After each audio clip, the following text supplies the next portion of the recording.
ఈ మధ్య దిల్ రాజు గారిని నేను నా స్టేజ్ మీద ఆహ్వానించి చెప్పేటప్పుడు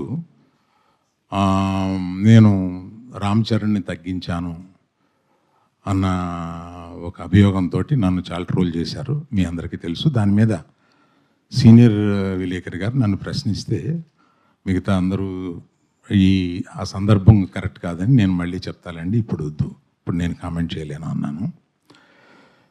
దాని మీద మీకు అంటే పబ్లిక్కి నేను చెప్పాలని అనుకున్నది ఏంటంటే, ఆ రోజు దిల్ రాజు గారిని ఆహ్వానిస్తూ ఆయన ఒక్క వారం రోజుల్లోనే కష్టాలు నష్టాలు ఇన్కమ్ ట్యాక్స్లు ఇవన్నీ అనుభవించారు అని పరిచయం చేయడానికి ఇన్అడ్వర్టెంట్లీ అంటే యాదాల ఉద్దేశపూర్వకం కాకుండా ఆ మాట అనాల్సి వచ్చింది.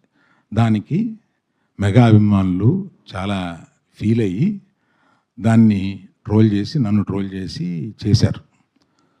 ఫీల్ అయిన అభిమానులకి నేను చెప్తున్నాను, ఉద్దేశపూర్వకంగా చేసింది కాదు. నేను చరణ్ నా కొడుకు లాంటాడు, అంటే నాకున్న ఏకైక మేనలుడు, అతనికి ఉన్న ఏకైక మేనమావని.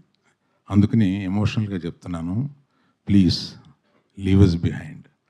చరణ్కి నాకు ఉండే ఒక రిలేషన్షిప్ ఇస్ ఎక్సలెంట్ రిలేషన్షిప్లో ఉంటాం మేము. అందుకని please let us leave it alone. అది కేవలం పొరపాటున నేను దిల్ రాజు లైఫ్ చెప్పడానికి అది వాడి ఉండకూడదని అనిపించిన తర్వాత నాకు. Thank you for your understanding అండి.